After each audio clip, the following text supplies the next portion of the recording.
আমাদের e-learning session 15-তে আপনাকে স্বাগতম। আমাদের আগের সেশনে আমরা প্রাথমিক শ্রেণীতে বর্ণমালা লেখা শেখা সম্পর্কে জেনেছি। এই সেশনে আমরা ইংরেজি ভাষা শিক্ষায় ক্লাসে মূল্যায়নের গুরুত্ব সম্পর্কে জানব। আমাদের সেশন শুরু করার আগে আপনি কিছু সময়ের জন্য প্রশ্নটি নিয়ে একটু ভাবুন। কেন মূল্যায়ন ইংরেজি ভাষা শিক্ষার জন্য গুরুত্বপূর্ণ? অ্যাসেসমেন্ট বা মূল্যায়ন কি? সাধারণত শিক্ষার্থীদের স্কুলে বছর জুড়েই মূল্যায়ন করা হয় এবং এটি শিক্ষার্থীদের তাদের অগ্রগতি এবং সফলতা যাচাই করতে সাহায্য করে। আবার এটি সমানভাবে শিক্ষকের কাছেও গুরুত্বপূর্ণ, কেননা মূল্যায়ন আপনাকে বুঝতে সাহায্য করে যে অগ্রগতির জন্য কোন কোন শিক্ষার্থীর কোথায় কোথায় আরো সাহায্য প্রয়োজন। শিক্ষার্থীদের স্কুলে বছর জুড়েই নিয়মিত মূল্যায়ন একমাত্র শিক্ষকই নিশ্চিত করতে পারেন। এর ফলে শিক্ষার্থীরা ইংরেজি শেখার সাথে সাথে তাদের অগ্রগতি সম্পর্কে জানার সুযোগ পায়। এটি শিক্ষককে তার পাঠ পরিকল্পনা করতে সাহায্য করে, যাতে তিনি শিক্ষার্থীদের সাফল্যে সাহায্য করতে পারেন। সাধারণত একটি অ্যাসেসমেন্ট বা মূল্যায়ন ব্যবহার করা হয়। শিশুরা উদ্দেশ্য অনুযায়ী শিখতে পেরেছে কি না তা বোঝার জন্য গাঠনিক মূল্যায়ন বা ফরমেটিভ অ্যাসেসমেন্ট, শিশুর শিখনকে উন্নয়নের জন্য চলমান বা নিরবচ্ছিন্ন মূল্যায়ন বা অনগোয়িং অর কন্টিনিউয়াস অ্যাসেসমেন্ট যথাযথভাবে ব্যবহার করা হলে মূল্যায়নের তথ্য শিশুদের চলমান শিক্ষার চাহিদা পূরণে তাদের শিক্ষামূলক পরিকল্পনা সমন্বয় করতে শিক্ষকদের সাহায্য করে। চলমান মূল্যায়ন, এটা করার জন্য শিক্ষকের চলমান মূল্যায়নের সম্পর্কে একটি গভীর ধারণা প্রয়োজন এবং ধারাবাহিকভাবে কিভাবে এই জাতীয় মূল্যায়ন পরিচালনা করতে হয় তার উপর দক্ষতা এবং পেশাগত মনোভাব গড়ে তুলতে হবে। এছাড়াও তাদের বিভিন্ন ডোমেইন ভিত্তিক মূল্যায়ন, বিশ্লেষণ এবং শিশুদের শেখার রেকর্ড রাখার জন্য একগুচ্ছ টুলস থাকা প্রয়োজন।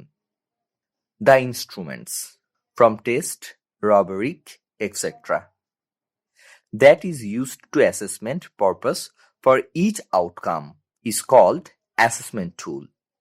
The actual tools that is handed out to students for the purpose of assessing whether they have achieved a particular learning outcomes.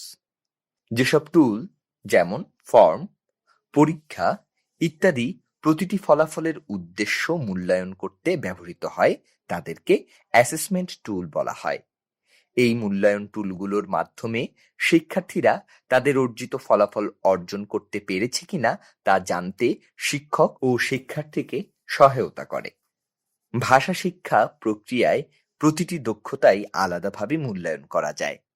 একজন শিক্ষক হিসেবে শিক্ষার্থীদের প্রতিটি দক্ষতাই যাচাই করা প্রয়োজন। অ্যাসেসমেন্ট অফ লিসনিং, শোনার দক্ষতা বা অ্যাসেসমেন্ট অফ লিসনিং যা বলা এবং লেখা দক্ষতার সাথে সম্পর্কিত। সর্বনিম্ন পর্যায়ে এটি শব্দের মধ্যকার পার্থক্য, প্যাটার্ন এর মধ্যকার পার্থক্য এবং সংক্ষিপ্ত ও দীর্ঘ লিসনিং টেক্সট বোঝার সাথে সম্পর্কিত।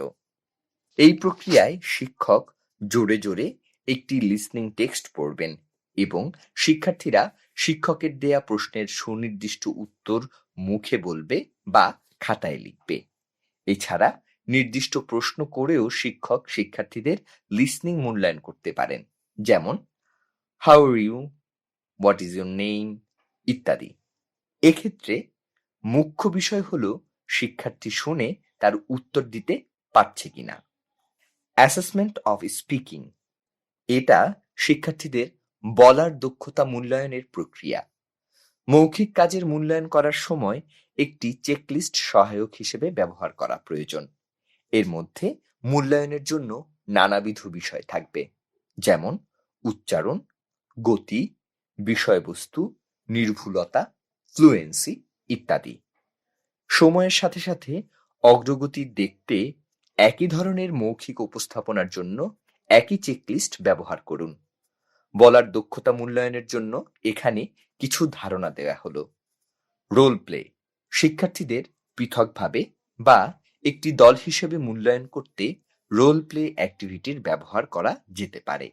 এর মধ্যে রয়েছে শিক্ষার্থীদের একটি কথোপকথন লিখতে দেয়া অথবা এটি সম্পাদন করে তা রোল প্লে করা।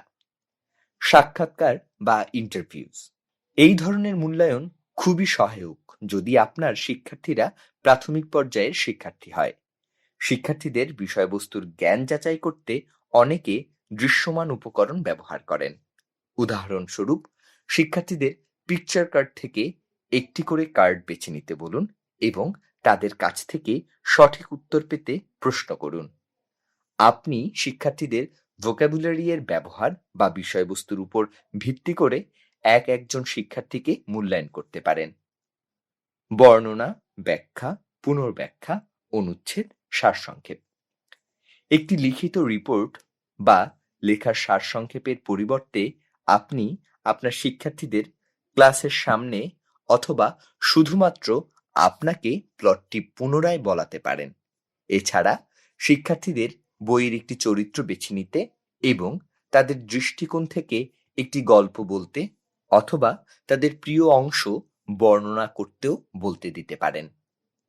অ্যাসেসমেন্ট অফ রিডিং সবচেয়ে সাধারণ পঠন উপলব্ধি মূল্যায়ন বা রিডিং কম্প্রিহেনশন অ্যাসেসমেন্ট একটি শিশুকে তার স্তর অনুযায়ী একটি টেক্সট পড়তে বলা এবং তারপর পাঠের বিষয়বস্তু সম্পর্কে কিছু সুস্পষ্ট বিস্তারিত প্রশ্ন জিজ্ঞেস করা বা লিখতে বলা। এক্ষেত্রে প্রশ্নের ধরনগুলো হতে পারে শূন্যস্থান পূরণ, ম্যাচিং, এমসিকিউ ইত্যাদি।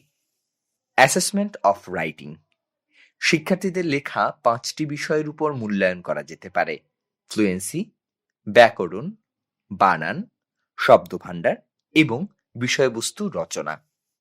লেখার নমুনা অনেক ক্ষেত্রে লেখার গঠন সহ লেখার বিভিন্ন উদ্দেশ্য মূল্যায়ন করা যায়, যা শিক্ষার্থীদের পারফরমেন্স যাচাই করতে পারে। আপনি কি অ্যাক্টিভিটিটি উপভোগ করেছেন? আপনি কি মনে করেন এই অ্যাক্টিভিটিটি শিক্ষার্থীদের সাথে অনুশীলন করতে পারবেন? আপনি কি মনে করেন এই অ্যাক্টিভিটিতে কোনো পরিবর্তন দরকার? এখন কুইজের সময়। বিবৃতিগুলো দেখুন এবং কোনটি কোন ধরনের মূল্যায়ন তা নির্বাচন করুন। ক্লাসে একটি কুইজের মাধ্যমে শিক্ষক শিক্ষার্থীদের মূল্যায়ন করেন। শিক্ষার্থীরা দ্বিতীয় সাময়িক পরীক্ষা দেয়। ইন্টারভিউ নেওয়া, রোল প্লে, পাঠ্যের বর্ণনা, ব্যাখ্যা, পুনর্বর্ণনা, অনুচ্ছেদ, সারসংক্ষেপ। এক্ষেত্রে কোন দক্ষতার মূল্যায়ন করা যায়? শিক্ষার্থীদের একটি টেক্সট পড়ার পর শূন্যস্থান পূরণ করতে বলা হয়। এক্ষেত্রে কোন দক্ষতার মূল্যায়ন করা যায়? আপনি এই কাজটি কিভাবে করতে পারেন সে সম্পর্কে নোট নিন। আজকের সেশনটি এখানেই শেষ হলো।